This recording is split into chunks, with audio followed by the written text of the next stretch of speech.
You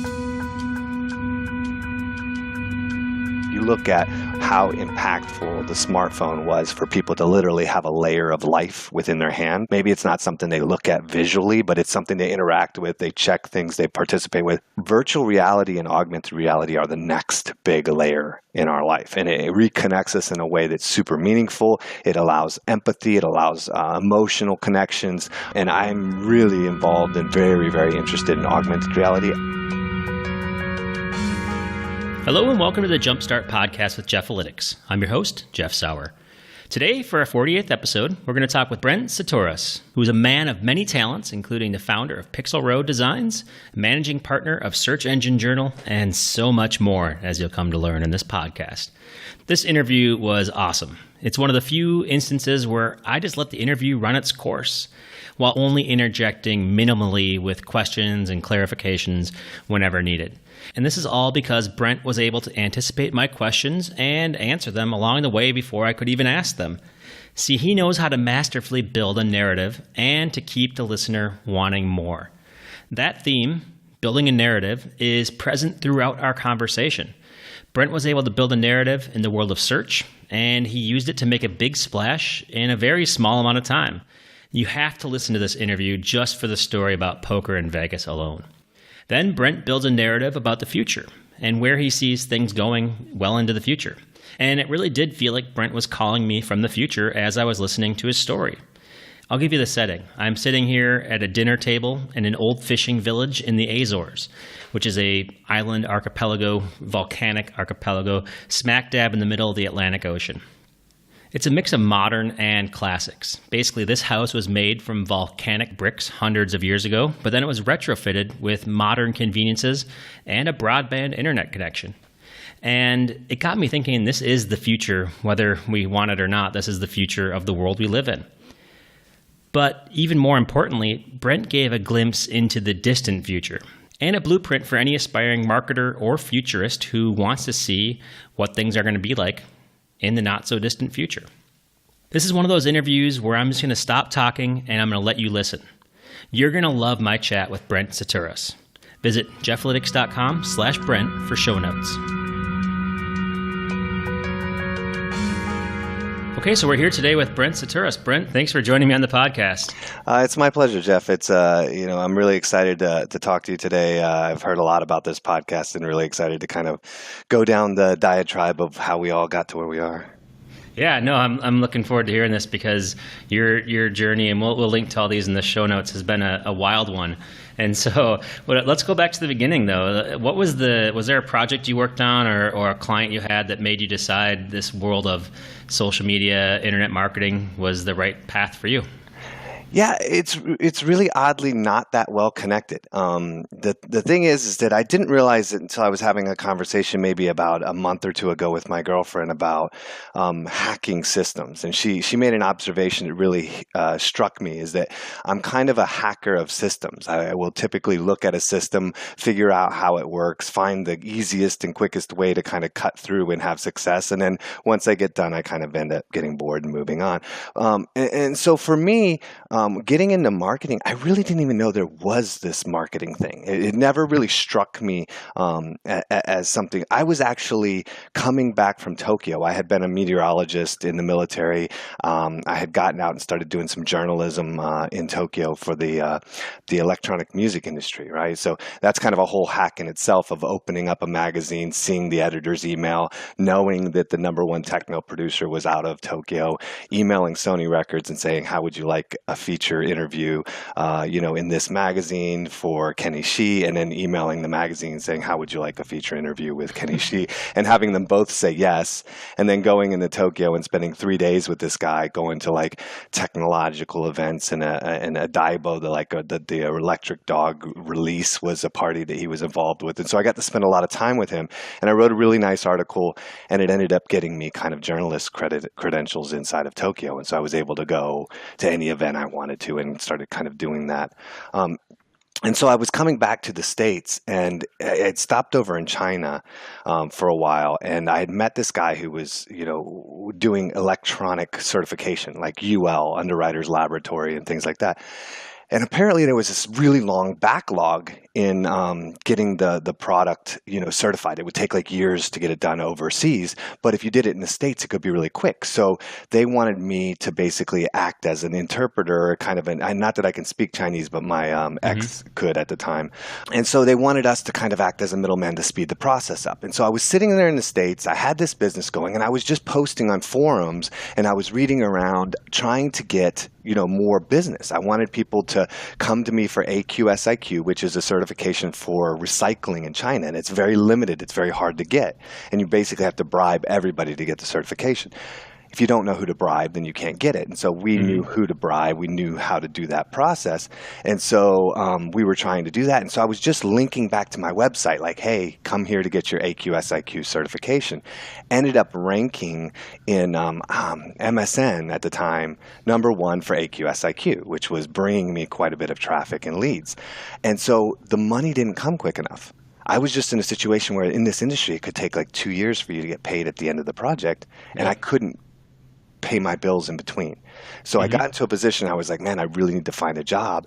And I had always played with computers. I had a Commodore 64 when I was 7 years old. My mom gave me one, and the first thing I learned was the BBS hop until she got the first phone bill, and that was the end of that. And so I was very much into computers. I got in AOL when it first came out, learned how to do the phishing, the fun credit card phishing stuff, and all the different, macro scrolling and all the fun stuff that you used to do back with shell accounts, before they kind of secured them all up. And so I played around with a lot of different things. I'd built some PHP. I'd started learning how to do HTML. And I opened up the newspaper basically looking for a job. And they had a healthcare company was looking for somebody to do XHTML. And I was like, XHTML, I don't know what that is. So I went and researched it for like a couple hours on Google, and I had the interview the next day. And when I was in there, I was talking about how I had built this site and I was doing this work, and I had got it to the front page of MSN, and I was talking to this SEO. I didn't know any of this. I didn't know what it all was. I knew long tail of search, and I was able to say enough to where they were impressed by it. So I ended up doing 3 interviews with this company that was called Assist Guide. And they were super impressed with me, and I was like, I got this job. And at the time, I didn't have any real college education. Even though I'd come out of the military, it was in meteorology was a mathematics-based system when you get out of the military. And I didn't have the math credits, so I didn't really have a degree to go on for meteorology.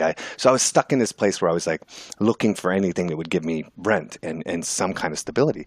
So this company calls me up and they say, we're sorry you didn't get the job. And I was crushed. I was like, how? I had 3 interviews. Everything went so perfect. I was so excited about this opportunity to do something new, something I had never done. And they said, no, you didn't get the job. And so I ended up working at a Boston market. And the Boston market offered me a store to manage. I had some background in managing from, when I got out of the military, I'd worked at their AFES and I'd managed some of the AFES departments, which is like a department store. And so I had some background. They were like, they were impressed with my interview. So they were going to give me a Boston market store, my own store. And so I was actually in training at another store, getting ready to take to sign my contract. And they called me the exact same day. The Assist Guide company calls me the next morning. I'm supposed to sign my Boston market contract. And they say, we have this SEO position, and the reason we didn't hire you for the developer HTML, position was because we want you to head up SEO for the company. And I was like, well, I don't really have time to do an interview. So if you're offering me the job, then I need you to fax me, and that was back in faxing and everything. I was like, I need you to fax me the offer, and I need you to at least match or beat my current offer, which was $32,000 a year. I was like, I need $34,000 a year, and so they said, well, we want to have you do an interview, one more, like not an interview, but a quick conversation with this VP from Yahoo who had left the company and was now with Assist Guide. So I talked to her, talked about all these SEO terms that I knew nothing about, and I got the job. And so they hired me, and the next day I told Boston Market, sorry, I'm going to be an SEO, and they gave me 100 or so assisted living facility websites that I was going to manage all their SEO. And that was my kind of like start into it. I was just thrown into the pot, as per se. And the interesting thing is that I was like, okay, well, now what? So I started searching on Google. I'm like SEO, and I started reading, and I found this radio show called Webmaster Radio, and they had this show in there called SEO Rockstars. And it was Greg Bozer and Todd Friesen, who were the SEO rock stars back in the day. And so I downloaded all the MP3s. and I put them on CDs. And on my 40-minute commute, I would listen to these podcasts, and I would write things down on my notepad like 301 question mark, and what is cloaking, and I would start going to work and figuring and answering these questions out. And over a period of a couple weeks, that's kind of how I got into being an SEO. That's crazy. So I got to ask a few questions about that. So the first one that comes to mind is the SEO job. The only reason why they considered you, and to your knowledge, the only thing you really knew about SEO was that you ranked, but you weren't really sure as to why it was happening. You just basically, you figured that something was happening, and that was worthy enough to comment on, basically. I knew enough phrases to say, inbound linking, authority, SEO. Those four phrases were probably the most that I knew at the time. Yep. Maybe title tags as well. I was like, I put the right title tags, and they were, okay, cool, this SEO stuff, good. But this was, 2006, 2005, 2006, somewhere in there. So there wasn't a whole lot of people doing SEO, even though there was an industry, it wasn't super prevalent. And this was in Illinois, so. Yeah, back then there was an industry, but there wasn't really any jobs. There very rarely were there any jobs. So I'm curious about what made you, there's just the internet in general. So you had been a technical person, playing around on the internet and doing things, whether it was making, a lot of, it sounds like almost hacking. I don't want to accuse you of hacking or anything like that, but it's sort of like what everybody does when they first play with a computer and they don't know what not to do, that type of stuff. It was definitely hacking, right up into the point that I downloaded a blue box blueprint and got flagged and came home. And my dad was like, "The government called, you're in trouble." And I was like, "Okay, I guess I'm done with that." Yeah. I have a similar experience myself that I don't want to talk about on the air, but yes, very much so. So, did you recognize that this was a growing field? I don't even mean SEO because it sounds like it was just a definition at that point. But the online space where you're like, hey, I want to work in this area, but there was no jobs. Did you read articles on it? How did you know this is where you wanted to go? Or was it just like that was the culmination of your skills to that point? It was just the culmination of my skills to that point. I really didn't know that. The thing is that I had been in tech subsequently the whole time anyway. I was doing, old FTP searches to download videos and like doing all the IRC chat rooms and doing all the, FTP agent stuff. I was playing in the realm, alt to, 2600, just playing in the realm of all these different kind of technological things. So I didn't really notice like the growth of the industry. I didn't have a comparison. This was the world I had and I wasn't real nerdy, geeky about it. I was just kind of on the cusp of it because I had been with it since I was a child. I really didn't notice it was like a big thing growing. It just seemed normal. It seemed like this was what it was doing. But honestly speaking, somebody offered me a job that was more money than I could make anywhere, at the time with my skill set. I just ran with it. I figured I've always been kind of like I've got nothing to lose. What's the worst that could happen? Somebody could tell me no. So I was always willing in my, since I was a child to really give everything for something and just go for it. I mean, the worst thing that happens is I fail and I start over and try again, So I was always comfortable with that. And so this was just an opportunity. And it was crazy because it started to become more real after a month, because that's when all of a sudden, like, they called everybody in the company into a meeting and I was sitting there at the desk and nobody called me. And I was kind of pissed about it. I was like, what the hell? Like, nobody's going to call me in a meeting? That's fine. I'll just sit here at my desk alone. So everybody comes out all bummed looking, and then they call me and one other person in the office, and I'm like, I don't know what's going on now. And then we let everybody in the company go except you two guys. And I was just like, okay. And then I get a call from my boss. He's like, would you be willing to come to San Francisco? Because we're going to make this a global portal and we've got some new investment coming in. And so we would like you to come to San Francisco and be our marketing guy. And I was like, cool. So I took a pay raise, went to San Francisco, and started kind of running that route. And around the same time, I'd been talking in the Webmaster Radio space. And this is really kind of where I feel like the power, and it might still be the same here, but it was definitely back then where you got your break, is that I heard about this PubCon conference, and I was talking in the chat room with Todd Friesen. I said, look, man, I really want to go. They were saying I should go. And I said, well, I've never heard of this stuff. I don't know. You think I should go? He's like, yeah, totally. You should definitely go. I said, well, I don't want to be a douche or anything, but I definitely want to meet people and I want to like connect with people. How do I go about doing this? And he's like, when you get there, come to this bar, find me. I'll take care of everything, right? So I end up getting approval from my boss to go to the conference. So I go to the conference, I go to the bar, and I meet, Greg Bozer and I meet Todd Friesen. And back then, like, and again, I mean, I kind of became a speaker and became kind of an influencer in some way. So I kind of don't know if my perception just changed over time or if the industry changed. But back then, people were rock stars. I mean, you were like, holy shit, that's Greg Bozer. It was like, I can't believe I just talked to him. You'd have this kind of awe-inspired, moment, right? So these guys turn around, they're like, Brent, what's up? Hey, here's my cell number. I'm having a birthday party, we were invited. And so all the people that were around me were like, holy shit, how do you know these guys? And so I ended up just going and it turned into this kind of like, we saw you talking to this person, so you must know people type of scenario that I just let kind of roll. So I ended up knowing that I overheard the Best of the Web guys were talking to a guy named Shoe Money. And they were talking about going out and playing poker. And I was like, oh, man. Okay, so I said something like, hey, I was like, oh, you guys are going to play poker? That sounds really cool. And he was like, yeah, why don't you come with us? And I was like, cool. He's like, we're going to leave around this time, whatever. So I sat outside the hotel for like 2.5 hours ready to go, waiting until I saw these guys leave. And then I kind of pretended to walk through the door at the same time they were coming out. And I was like, oh, hey, guys, are you guys going to play poker now? And they're like, yeah. And I was like, ah, cool. And he was like, hop in. So I ended up hopping in the car. So I ended up playing with Sean Hogan, the eBay guys like Shoe Money, Marcus Tandler, and Best of the Web guys, and we played poker all night long at Binion's in Vegas. And so downtown, yeah. In downtown. So everybody's coming by to talk to these guys because they're all rock stars and they're seeing me and they're meeting me. And so there's this whole kind of like, well, we saw you with Greg Bozer, we saw you with Shoe Money, we saw you. So next thing I know, I'm getting invited to all the A-list parties. Back then all the parties were kind of private, right? They were really high money, really kind of like crazy parties, but they were all private. So I was getting invited to them all just on association. And so by the time I had been in this industry less than a month, and I was kind of like in the A-list in Vegas, running around to the Playboy Club and just all kinds of crazy stuff and having a blast. And then what I did is I never tried to get some information. I just tried to make friends.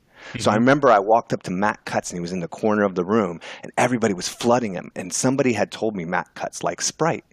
I was like, all right, cool. So, and he doesn't drink alcohol. So I noticed he was over there. He couldn't get away. It was a networking kind of break thing. So I went and got him a Sprite and brought him a Sprite. And instead of trying to be like, what can I learn from you? I was just like, let me be your friend. And then when I left, I had all these personal friendships that now I could access that information anytime I wanted. Like I could reach out to them anytime I wanted. And so after moving to San Francisco, it just started snowballing from there. That's fascinating. So this is all a month into the job, and you barely knew what SEO. You knew 4 terms the month before that, approximately, and probably not giving yourself enough credit, but something along those lines. That's really interesting. So that's brilliant. I mean, this is like a good example of networking and how that can pay off and something that anybody can do. I do agree with what you were saying, though, that back then it was more of a rock star culture because it was just there's so many fewer conferences and so many fewer places to be that it was just all concentrated in a few little spots. So I'm not sure if there's the same level of worship. I think there is worship in the online marketing industry of people, but I would agree that it was a place and time, time and place that's not easily recreated in the SEO world in 2017. Maybe other areas like Facebook ads or emerging markets, perhaps. Well, I think that's the thing is they were combined back then. Right? It was like affiliate, paid, and SEO was all one conference. So you had mad affiliate money coming in for these crazy parties, and everybody was, back then you were still making casino money, you were still making, and so people were walking around making 6 figures a month and just blowing money left and right. Yeah. So we would sit at, playing, Ben Hutt and Andy Liu and stuff would sit there and play, from the I Can Has Cheeseburgers, would sit there and play poker all night where people would come and sit down with us. And then they'd get up pissed and walk away. Ringers would come in and get mad and leave because Andy would be sitting over there with like $4,000 in chips. And he'd be like, 1,000 bet without looking at his cards. And so I'd be like, yeah, this is kind of more of a fun table, not so much a real poker table. People would get all mad and walk away. It was just a different time. It was fun, though. Yeah, well, and that was probably before that was definitely before the crash, the economy crash in the Oh U.S. yeah, too. yeah, So I'm yeah. sure that there's a lot of things that have changed since then. But that's really fascinating. So let's get into like how did you, obviously you have the people chops at this point, the ability to make friends, and that can take you a long way. And then you said you had these connections where you could go and learn it, fake it until you make it almost.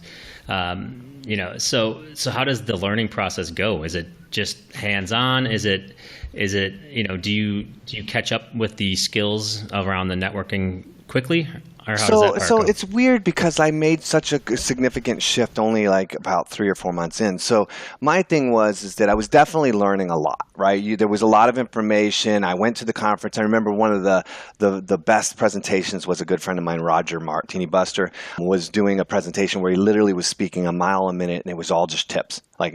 Do this and you will get this. And everybody's just taking mad notes and trying to get all 6 pages of his notes down.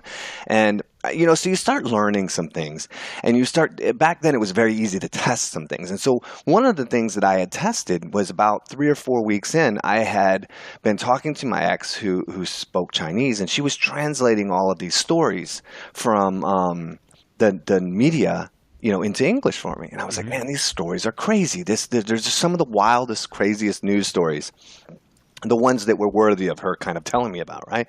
I said, you should really translate these and we'll put these on the website. I said, I don't know, let me just register something. We'll call it Weird Asia News. Right. So I registered weirdasianews.com, and I threw up a WordPress theme, and I started translating these posts. And around the same time, I was trying, about that time is when I was trying to test, like, okay, let's see what I could do with this. So I built a site. I started testing SEO on it. I started testing some of the things that I'd learned, some of the link building. But I had also around that time, I had moved to San Francisco, and I had bumped into the site Dig and read it very, very early. I mean, back when I first got on there, I think it was first iterations. It was like it took maybe 10 votes to get to the front page of Dig. It was very kind of early, but I noticed that from a link building standpoint, it was an opportunity for me to get deep-seated links. I could submit content continuously and it would be acceptable, and I would start getting links to the internal content of the site, which is something that I wanted to do. So Yep. at first it was really just a link building play, and I broke all the rules. I did everything wrong. I was Weird Asian News was the name of my account. I was submitting only Weird Asian News stuff. I mean, literally everything that you would do. But because the content was so crazy, that one of them ended up hitting the front page of Dig. And even self-promotional, even everything else, it was just good enough content to hit. And back then I used to track inbound links with Technorati Media. They had their little engine. You could search and you could see who was linking to you. And so normally I'd refresh that page and I'd see like one new link here, one new link there. I could literally hit refresh, and every time I refreshed, it was a whole new page of links. So I was starting to get all these links coming in, and my server was dead. So they had a backup, but it was still coming in. All these things were still coming in. People were still linking to the cache, whatever, or still linking to the source, even though it was cached. And after a couple days, I got my hosting back up, and I was with DreamHost at the time, and they kicked me off the server. They were like pissed off at me. They were like, "You should have known better." And like, so I had to go find a new host. Ended up at Tiger Tech, and who I've been with till today. And after I got done, I had a PR6 site after 1 month. I had gotten so many links from so many quality sources like Wired.com and like Guardian and like all these really, really highly credible sources that I ended up having a PR6 site, and I was like, holy shit. So I can spend 30 minutes on one article, promote it to the front page of Dig, and I can get like 5 to 10,000 links, and I can have like an entire site be authoritative to where I was ranking #1 for orgy because we had done a post that was about the world's largest orgy in Japan. And so I was like, I can really rank for some really, really quickly with this technique of, making content. So I started thinking, well, I want to focus more on this. And nobody was really doing this. There was no social media. There was, me, a guy named Neil Patel. There was a handful of people that were kind of starting to play with this. Yep. But I went back and I recreated a new account and started really focusing on how could I create content or get content that would perform really well on the front page of Dig and on Reddit. And then if I did that, I could then sell it. So my friend Todd Malakote, he says to me, "Hey, this guy Brett Tabke, who's the guy who puts on PubCon, wrote this article about speaking, and it has a section in there about speaking drunk. And I think if you promoted this, you could do really well for yourself." So nobody had ever gotten anything on these social sites for SEO because everybody hated SEOs. They were all snake oil salesmen. So I focused in on this paragraph about how to speak drunk, and I submitted how to speak drunk at a conference. And I hit the front page in like 2 hours, and it crushed PubCon server. Like, I mean, just dropped their server. It did extremely well. It was the first time anybody had SEO on there. And so all of a sudden, I was this guy who was making like these crazy things happen with social media as far as link building and as far as traffic. I could send 1 million visits to your site in a day. How do you do that? Who can do that? Yeah. So I really started focusing on that. And I was in San Francisco. They were doing one of the conferences in San Jose, and Brett was like, "You have to come speak at my conference and tell us how you did that." And I told him, "No, I can't do that. Like, I've been doing this for like 3 months. Like, I have no way I can get up on a stage and speak to people. I've never spoken in my life." And he's like, "Well, think about it, consider it, let me know. I would love to have you do it." And then like 2-3 months later, I'm starting to get well known for kind of doing it. And I'm starting to write about this on my blog. I'm starting to talk about, Dig, and I'm starting to talk about, social aggregate sites being able to drive this massive traffic. And I started getting a lot of clients. I mean, big name clients, from eBay to, just really, really Fortune companies that were looking to, in publications that were looking to get this kind of exposure. And so at one point, Danny Sullivan invited me out to New York City to speak at the very first social media conference. And Danny was a god at the time. I mean, he was the guy who started it all. And so at that point, I was just like, I can't say no to Danny. So I was literally sitting about 6 months into the industry, and I'd invite to go speak at the first social media conference in New York, a place I'd never been before. And I had an invite to come have my own panel at PubCon, the very first conference I'd ever gone to. And so I was kind of a little overwhelmed, and I said yes to both. And I just went at it, and I don't remember a word of what I said the first time I spoke. I mean, it was a whole blackout moment, but apparently it went really, really well. And I had my own agency, and people started coming, and I ended up having more clients on the side than my actual job, which at that point they were like, "Look, just please don't quit. Come in 1 day a week if you want. We'll give you all the tech. We'll give you the travel expenses. We'll give you everything you want. You can work from home. Just don't quit." And so I ended up sticking with them. But within 6 months, I had built an agency. I had started, 8 months in, I had started speaking in New York. And then 1 year in, I was back at PubCon as a speaker. That's a pretty amazing rise to the top, really. And it seems like, I mean, going back to what you had said at the beginning is, to put a definition around what you do, but it's to try to find maybe not holes in systems, but opportunities or exploits in systems that you can utilize to bring scale to the world that maybe wasn't there before. Yeah, I would say it's like really there's two things. There's the 80% rule, right? I realized when I was doing, because I started out kind of doing a little bit of affiliate stuff too at the same time. I had bumped into Shoe Money, like I said, and he was talking about ringtones before it was like the big ringtones thing. So he had told me to kind of get into it. So I started doing some ringtone stuff. And what I realized is that when I was trying to optimize these ad campaigns, that at about a 75-80% of your effort, it starts to plateau off, right? Your return starts to plateau off. So it's better to move to something else and put 80% in, move to something else. And I really think I look at it more as like less about finding the opportunities or the holes, but like figuring out what really makes something work to that 80% point. What is it that gets you the most benefit for the effort you're putting in, and where does it plateau after that? And so I try to identify that area in anything that I do. I try to find that area where you get the most return for your effort and focus in on that. And then move on to something else before, getting the like lower return. Like I try not to push past the plateau. Yeah, for sure. Well, that's what has me curious. I mean, there's so many things I'm curious about just because it's a fascinating story. But how does this, I know that eventually these systems, as they mature, as Dig goes into their 2.0 version and as Reddit starts to take over, they get to be better at detecting the things that you were doing, perhaps, Sure. to game the system. So obviously, these things don't last forever. Were you able to get out of it before, or were you able to ride the wave for a long time? How does that work? It's a very very quick rise. How does it go? Again, it comes back to really being able to look at the systems, right? So what I did is I knew the guy. I was an alpha tester for Dig. I was an alpha tester for Reddit. I knew Alexis Ohanian personally. I lived in San Francisco. We would have lunch, hang out. We would talk about the systems. In fact, I used to submit stuff on Dig for them.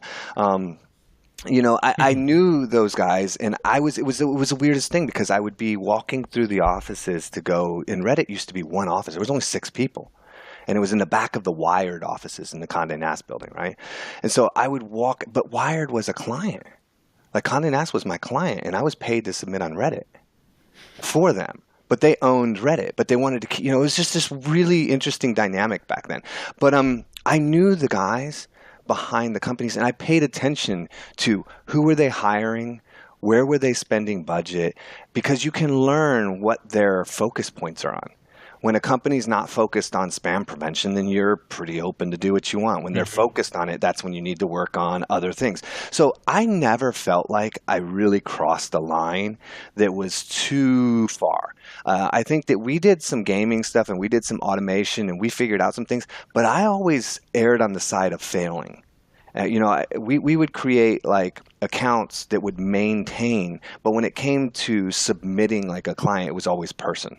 It was always a person who was doing submissions. We would always promote our stuff manually. So we would utilize automation and hacking the system in a way that was more maintenance. So we never really got caught because we were never trying to do too much. Yep. And I knew enough to know where the company's focus was. So I've always paid attention to developer forums, business reviews, like investment rounds, and really look at who are they acquiring, what companies are they acquiring, where are they spending time, because that will tell you where you can get success and where also you have the biggest chance for getting a failure, if you're going against the grain or with it.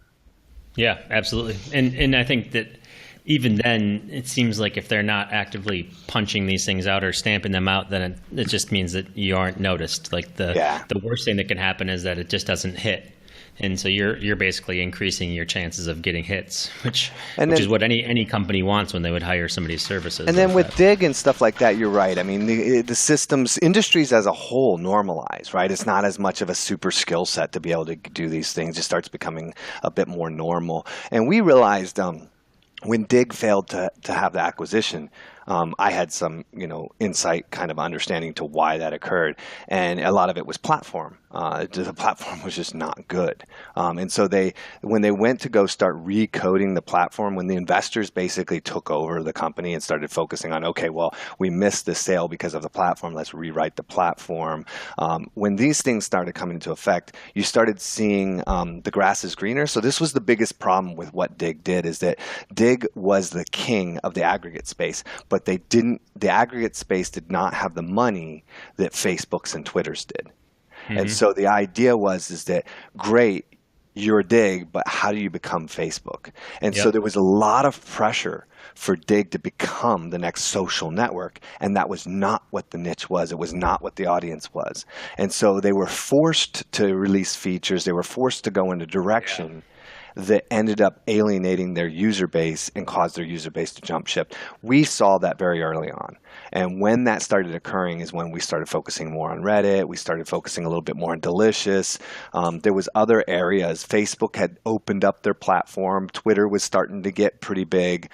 So there was other areas for us to focus energy on. And we just always kind of we would try to R&D and build out and really learn systems 12 months in advance, so that when they became really popular, when StumbleUpon exploded for like a year, we were able to be on the front page of StumbleUpon every single day because we were set up for it, and we were able to see when things would kind of start to fade off. We'd have the numbers, we'd see the kind of transitions fading off, and we would just pick a new industry, pick a new area, and kind of go.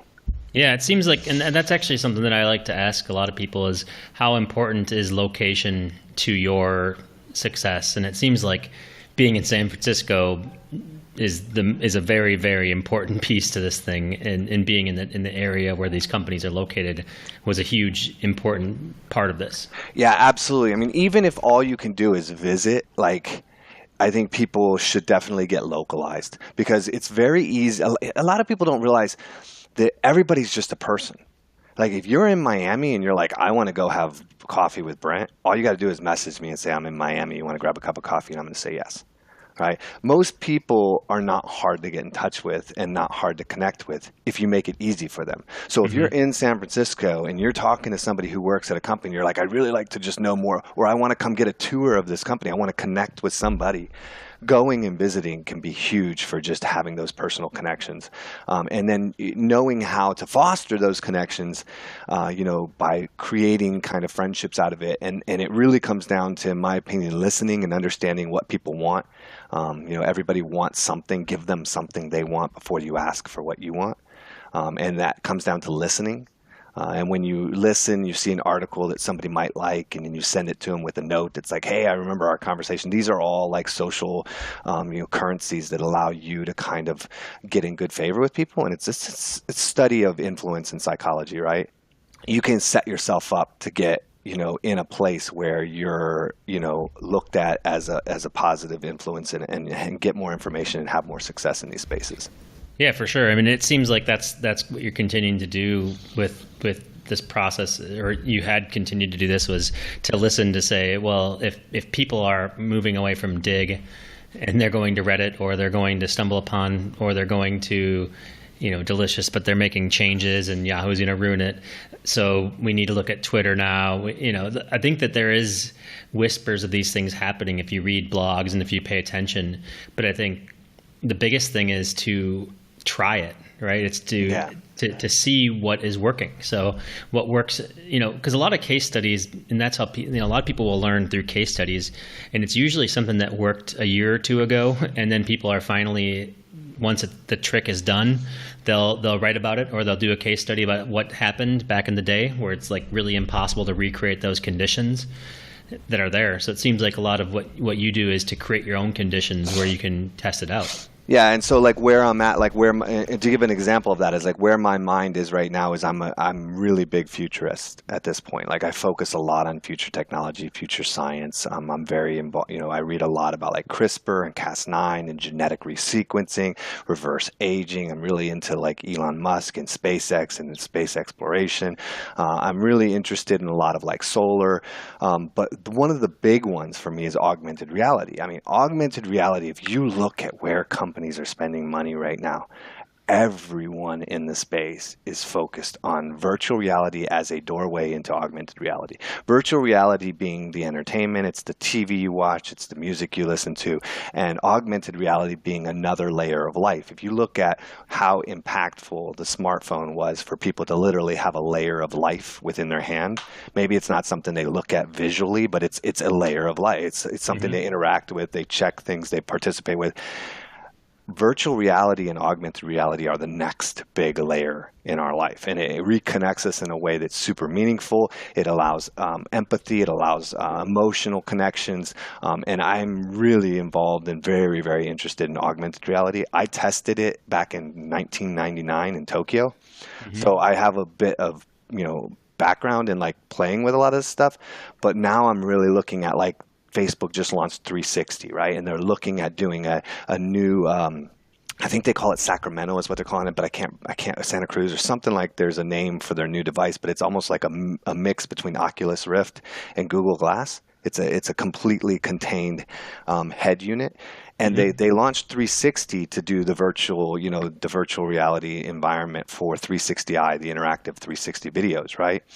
And they're trying to build a social interface for that. So now you have channels, now you can like, you can comment, you can participate with the 360 videos, and they're really easy to create. And so as moments start becoming normalized to do these 360 video, 360 pictures become more of a normalized picture taking and video capturing technology, these interfaces are going to be where people are spending their time. So if you think about how much time people are spending on Facebook, that's how much time they'll be spending in these interfaces as they create it. And I see, acquisitions. You can see acquisitions across the board right now from Google, from everybody. Google's investment of almost like, I think they invested 500 and another 200, like almost 750, $800 million that they invested in Magic Leap, which has the best augmented reality technology potential period of anybody right now. So you start looking at this and you start saying, okay, well, this is where we're going. Even Google's CEO Eric Schmidt would say, the website's not going to last another 5 years. There's no reason for people to utilize websites. There's no reason for people to have this interface that we're currently using once we get to the next interface. So I'm very focused right now on the next interface and how are we going to market? How are people going to be influenced? How are they going to utilize these next markets? Yeah, that's fascinating. I was actually think about that right now. I'm in the Azores recording this, and it's in the middle of the Atlantic Ocean, and I wasn't sure how the internet was going to work and everything, but I went out to the beach today and took a picture of basically the whole view of the area, and I'm gonna wait until the U.S. is awake, which should be soon now, and I'm gonna put it out there and basically share like the experience that I have with like a panorama, because obviously Facebook can handle that type of media now. But it's like, I agree with what you're saying is I can take a still photo of this situation. I can talk about what it's like to be here, but you have to really be here to understand what it's like. And I think that the world is getting more towards being able to experience that without physically being present, or at least have elements of the physicality without having to leave. So that'll be interesting to see how that comes together. Yeah, it's going to be the biggest challenge for me when I look at it right now is how do you influence people when you don't have a standardized platform? So right now, websites and these platforms are an opportunity for you to kind of put yourself out in the real estate space, right? Like, this is my real estate. This is where I can drive people in order to connect them to my circle, right? I'm very interested to see how the transition changes so that people, can continue to get new eyeballs on their product or new eyeballs on their service. So I think that's going to be really interesting. But yeah, I think you have to pay attention to where things are going, and you don't have to like jump on it, but you have to be cognizant of it. You have to like just know where things are at. And know, I like to say, like, I think every company right now should envision if you're in a place where everybody is interacting through augmented reality or virtual reality, where you're literally just walking around your life and things are projected to you and presented to you in that fashion. How does your company fit in?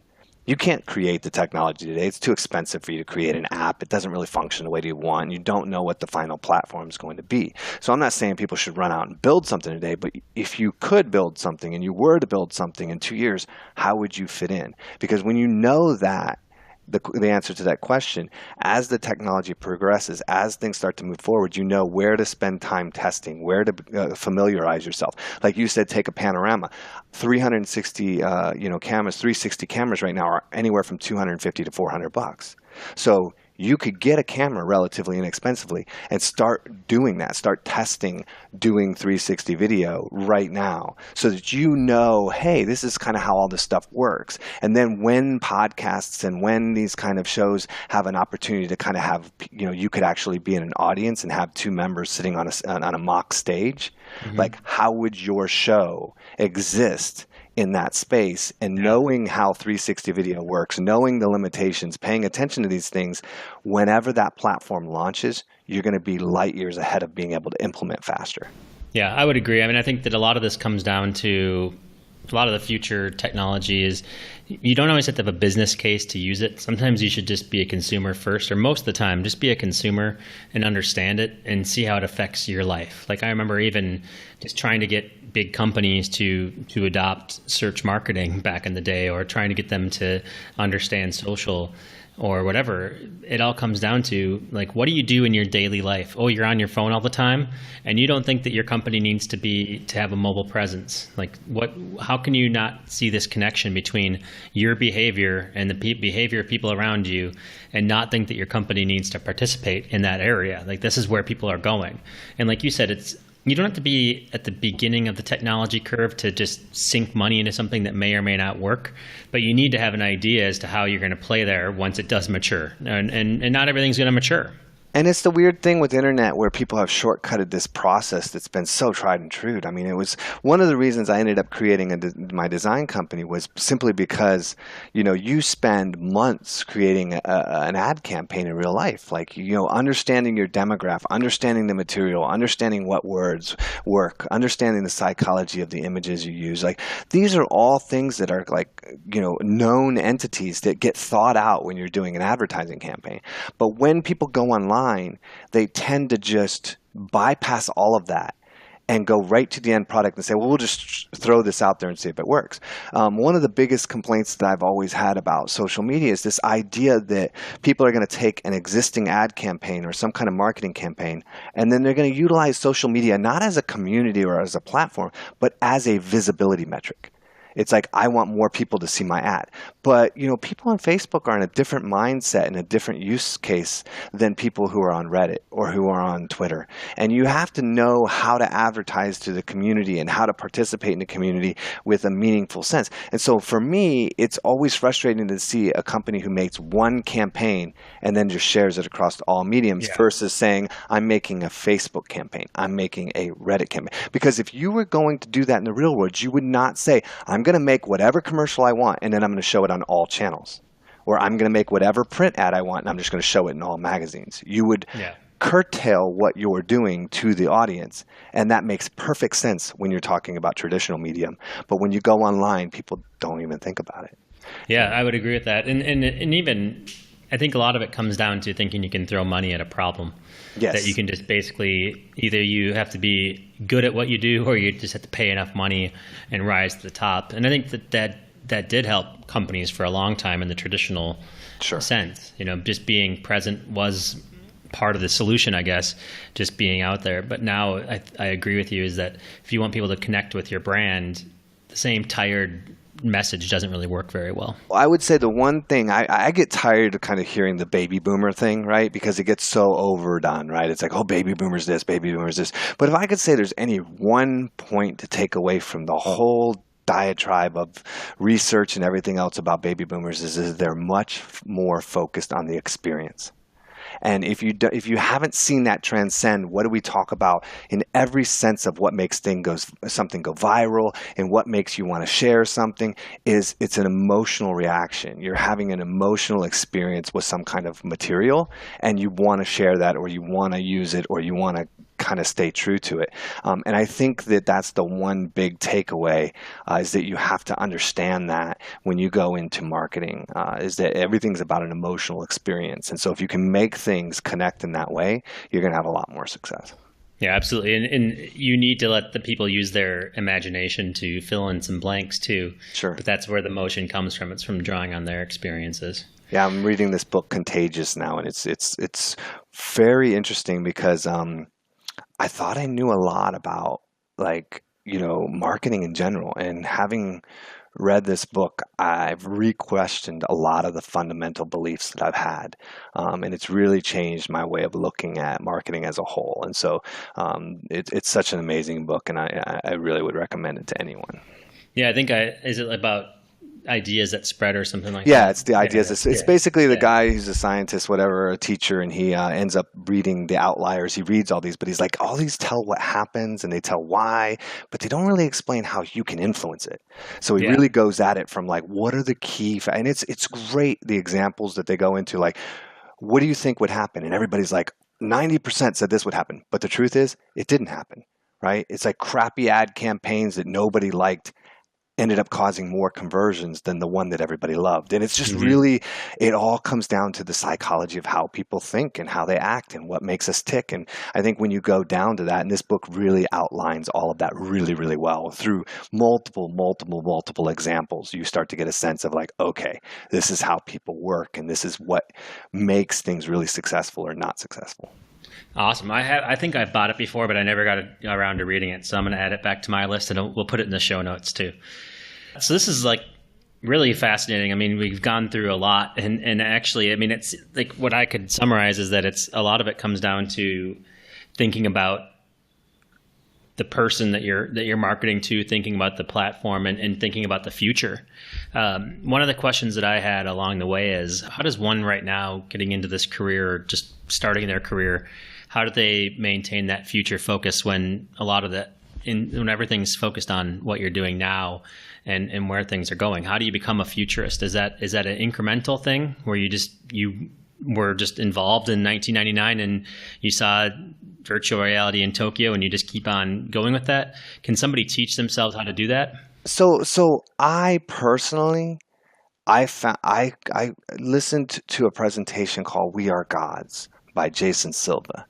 And Jason Silva is a storyteller, an amazing storyteller about the future and about how we are and how we function and how we fit into this future that's coming. And so he really inspired me to start thinking more about this kind of future technology and how it's going to apply to us in society. And from there, I've always been a big Reddit user, and so I would spend a lot of time on Reddit in the futurism section in the subreddit. And you start to just read about things, and that stuff fascinates me. I think that you have to have passion in something. And so that's why a lot of times when I hire somebody for social or I hire somebody for marketing, I really look at somebody who utilizes these channels on an everyday basis. Right? I don't hire somebody who's a Twitter user to come manage Facebook accounts. Because some people say, well, social media, Twitter, so therefore you should be able to do Facebook. You need some personal connection with the device. It needs to feel like you're using it, not like, because you want to use it, not necessarily just because you have to. So I typically tell companies or people when they're getting into like learning this stuff, focus on what appeals to you the most. There's a lot of jack of all trades. There are very few people that are specialized, right? So if you're like, I want to be a social media marketer, find something like Instagram and say, I'm going to really learn Instagram and I'm going to succeed in Instagram. Because a lot of times what's going to happen is companies are going to pick up on these things. Instagram's a big thing. We need to spend more time on that. Let's hire somebody who understands Instagram. And they're going to, you're going to have that opportunity to kind of come in and impress somebody. But most importantly, you're going to have the opportunity to be able to deliver on what you want to show people. Right? Anybody can come in and say, oh, I'll go in and play with Instagram. But if it takes you 6 months to get results because you're learning during that 6 months versus saying, I really know what I'm doing on Instagram, I can come in day one, come up with some campaigns, start showing results and have success, you become invaluable. So, being valuable and being like knowledgeable on specific areas, I like to look at support forums and stuff, but I mean, you have to watch the trends and play with them. When Ello came out, I had a top account on Ello right away. When any new social channel comes out, I'm into it and playing with it and starting to kind of see where it's going to grab and how it's going to work. And then just watch growth and user levels. But you kind of have to pick stuff that is interesting to you because to really be a jack of all trades across marketing, it's really tough. So yeah, it's almost impossible. And actually, that's one thing I was wondering is so for some of my classes, I've been saying that people always think that they need to choose a niche, but sometimes I wonder if the actual thing that happens is the niche chooses you. Sure. And that is that basically if you're working, like I had a niche in the home improvement contractor industry. Basically, I worked on one home improvement website and then about 50 of them wanted to work with me because of the results. Sure. And it's like the last thing I imagined in my life was ever having to work in that industry, and I wouldn't go and choose that myself. But it ended up being, somewhat fulfilling over the years, and it also it was lucrative in many ways. And so sometimes I think that's really where it is. And then when it comes to platforms, there's only so many platforms that you can use with home improvement. So continuing at that example, if you were in that industry, you might become the expert in how to use House, to become the best marketer in the world at that. Whereas you might experiment with Instagram and you might find that nobody cares about what you're doing. So I think it's a combination of, yes, you want to recognize the platforms, but you can't really bolt a platform onto something if you don't have an audience or if you don't have the medium to do it. And so not every strategy works to every platform. And I would say if people are looking to like go down a path of like, I want to become an expert, I want to learn something, I want to know what fits, I don't think there's a better way than writing. Like, I really think that, pick an area that's interesting to you, Go look at some support forums, understand what the pain points are, look at the new features, the developer forums that these companies have, join their alpha test, whatever, start looking at the features and write articles. Like sit down and just say, how would I be successful in this thing? And write an article about how to be successful on Instagram, how to get your first 1,000 followers. Because what happens when you write is it forces you to research. And you end up reading a lot more papers. You end up reading a lot more guides. You end up learning more tricks. You have to go through the settings more specifically to really fundamentally understand how it works. And then you have to test it. And one of the other things that I think is super important, and I'm actually writing an article about this right now, is that when you write about a topic, it gives you an excuse to reach out to influencers and experts within that topic. And connecting yourself through writing and through publication with other influencers allows you to connect with their LinkedIn, their Facebook. It allows you to get an email connection, and now you're actually connecting. So you can bring people in for quotes. You can have them join you for an article. You can pick their brain a little bit, but you're associating yourself to this niche, and you're associating yourself and becoming known within that space. And the more you do that, the more likely you are to end up speaking at a conference or to get into these spaces. And next thing you know, it doesn't take very long. I mean, listen to my story. It took me a couple months. It doesn't take very long to become known in a space if you do it through writing, if you do it through presentation, if you do it through peer connection and not just necessarily asking for stuff or trying to bully your way in. Yeah, I couldn't agree more. I mean, for every person that you see who is successful, who's influential, they have a project list of a million things long that they'd like to do, but they don't have the time. And they're always looking for people to help. They're always looking for help, but it's not like, if anybody ever comes up to me and says, Jeff, hey, I'd like to help you, or how can I help you? It's really difficult it's a lot of work for the person to go and figure out a project, to teach somebody to do something. It's easier if you come up with something specific. So for example, when you were talking about writing, if anybody's listening to this and they want to write, I actually have a draft folder of about 100 articles that I want to write about Google Analytics based on forum posts on my forums. Like I get 5 questions a week from people who need help with analytics, and it's a new question that I've never answered before. I just haven't gotten around to writing it yet. So if anybody wants to become an expert in analytics through doing, that's a good opportunity. And I'm sure that you have several projects that are like that where you. Well, I actually have a good friend of mine who's extremely smart and extremely technical, is probably one of the best developers I've ever met, who got tired of developing and has spent the last 6 months to a year mastering analytics. And so I just wrote down a note to introduce you guys. Yeah, that's great. See, there's tons of people out there who need help, and there's tons of people who want the skills. It's really making that connection. Obviously, you've proven in this interview that you have a knack for doing that, an opportunity to do that. I'm not sure that everybody else would feel that way so much, but do you have any tips then for how somebody could get started? Would you consider, was there a skill that you have to network like you did, or is it a luck thing? So I think that for one, you don't go trying to meet everybody. You really want to connect and have that connection mean something. So when I go to a conference, when I go to an event, I don't try to meet 20 people. I'm looking to meet one person, like maybe 2. So if I meet somebody, I start having some random conversations early on, but there's going to be somebody that impresses me. There's going to be someone that I find a connection with. And instead of saying, okay, well, it was nice to meet you. Let me get your card. Maybe I'll talk to you again in a couple of weeks. I say, what are you doing for dinner tonight? Let's go and have dinner and solidify that. And then, hey, what time are you going to the conference tomorrow? What are you going to watch? Which session are you going to go to? Yeah, let's meet up and grab some coffee. And I start to kind of have real connections and continuous conversations so that when this person and me leave the conference, we have a friendship. And maybe I'm a little calculated by that. I might look at who I want to meet, how I want to meet them. There's nothing wrong with educating yourself and saying, look, there's 2 people there that I really would like to connect with. Okay, let me go read their personal blog. Larry Kim, great example. Larry Kim loves unicorns. He's like a really big unicorn guy, right?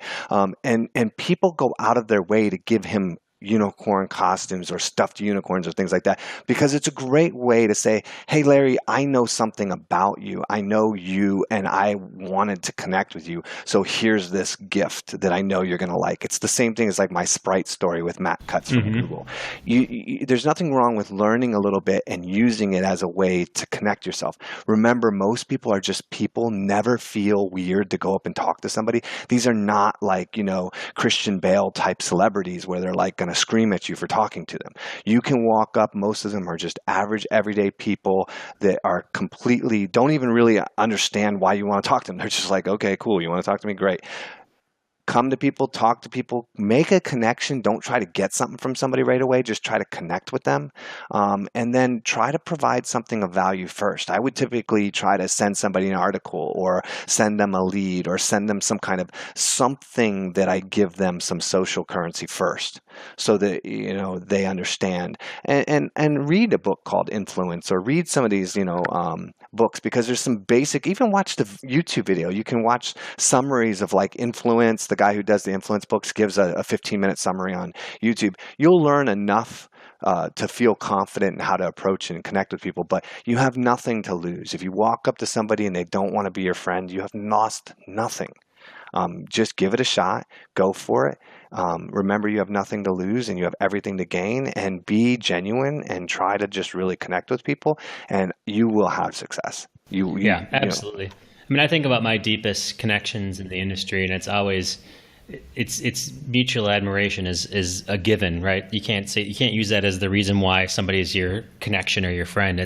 It's about these little, what you did when you met at a conference and how you hit it off, and how the conversations you had that had nothing to do with what you were there for the conference for. It's the hallway conversations. It's going out and having beers or whatever you're into. It's going to dinner, like you said, getting coffee, whatever it is. I agree that if you can, I really like the idea that you're talking about of accelerating that friendship and just making it so that it's not superficial, and it's not sitting in a business card that you may or may not scan or look at some point in time. Basically, you're taking the few relationships you want to cultivate, and you're putting them into friendships within 2 or 3 days, as opposed to trying to build that out over 2 or 3 years. Because I do agree. And I wouldn't advocate for people to totally but when I would go to conferences, I would sleep through the conference and I'd stay out all night.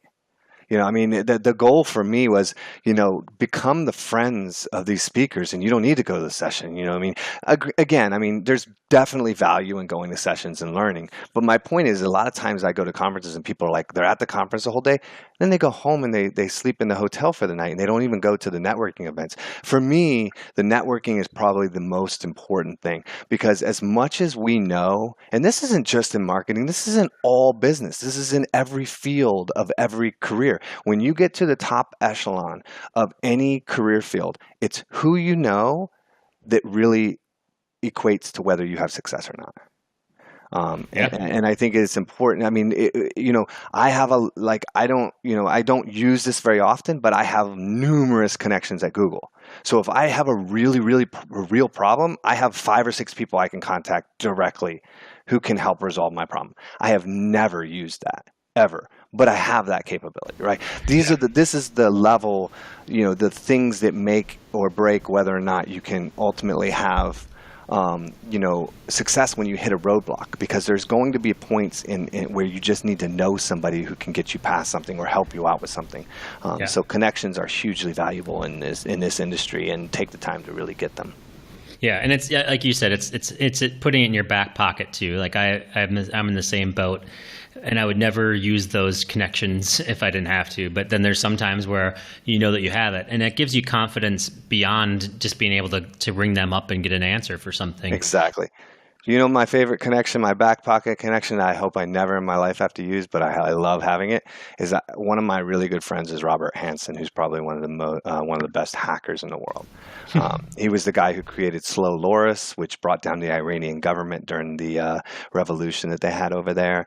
He was the guy who found Hillary Clinton's email servers. The guy's ridiculously smart and connected, and knows everything that is happening in the hacking space. Never had to use futurism. Hope I never have to, but I definitely like the idea of having somebody of his caliber as a close friend. Yes, I would say that's a good feather to have in the cap for sure. And hopefully you never have to use it. Exactly. This is awesome. Brent, this has been really good. I know that we're past our time now, and I know that you're a busy guy, so I don't want to keep you any longer. Is there any final thoughts you wanted to share with everybody? I mean, the biggest thing is really, I can't emphasize enough. We have nothing to lose in this life. Like, outside of death, things that are going to kill you, you really have nothing to lose. And so I think that taking some chances and taking some opportunities, it's really something that I've heard almost in every entrepreneur story I hear. You hear about people just saying, screw it, I'm going to go for it. Whatever inhibitions you have, whatever kind of doubts you have, just silence all of those and go for it, and really take the effort and take the time to do it right and do it effectively. And you will have success. I mean, it will come at one point or another. So just really, pick a direction, pick something you want to do, and dive in, and don't let anything keep you from succeeding. That's perfect advice. I honestly should have scheduled this for like 2 or 3 hours, because I think we're just barely scratching the surface. And also, I mean, I know that I'd love to hear if you can give us a little bit about your company now and where you ended up with what you were doing. I don't want to sell that part short as well, just so people can know a little bit of what you're up to now. Yeah, so I mean, when I did the social media stuff back in the day, when I was kind of like the only one doing it, I had built up a company. I still have that company, Kyrie Media, and it's what we do is we do strategies and audits and things like that. It's very non-cookie cutter. I mean, the first question, I would say we reject probably 75% of all leads, just because I'll end up telling somebody you're better off spending your money somewhere else. You're not ready for because I want people to get something out of the work, out of the strategy. But we do a lot of like higher end strategies and audits, and then we do some organic social promotion and run campaigns if the content is right, if the company fits right. But we do some consulting stuff like that. Over time, when infographics were really popular, I couldn't get what I wanted. I really wanted designs that were for marketing and not just somebody with Photoshop that could put colors together. To really understand how to make it work for telling a story and to be memorable and to have a conversion type element to it, even if it's subliminal. And so I built a design firm, which I still run today, which is called Pixel Road Designs. I went out, looked at the pricing, and basically priced ourselves at half of anybody else, but worked really hard on making the process smooth so it was more affordable and more profitable for us. So we charge a lot less than most people, and I think we do really well. We haven't lost clients since we started. Most people are pretty happy with us, and we've done like NBC and CBS and the Olympics and Bed Bath & Beyond and Warner Brothers. I mean, so we do a lot of really good design and stuff like that. And then I'm also I own and with a couple partners the publication Search Engine Journal, which is one of the largest marketing publications online today. Does the SEJ Summit Conference, does the Search Engine Nerds podcast, does the webinars, and does a lot of really breaking kind of in-depth content. And so those are the three companies that I'm really focused on right now and working with, and that's what I do with my time. And then whenever I'm not doing that, I'm on Reddit reading about futurism. So I'm really into the conversations, and the things that I want to do are all around futurism. Well, that's fascinating. I mean, it's really cool to see how far you've come in what's relatively a short amount of time, and how you haven't stopped, right? You're just continuing on to grow your skills and to grow what you're working on. And so I'm inspired. There's a lot of things that I can personally gain from this, just sort of learning from your way of telling it. And so hopefully everybody who's listening can learn a lot from it as well. Well, thank you very much. I appreciate it. It doesn't take much to get me to talk.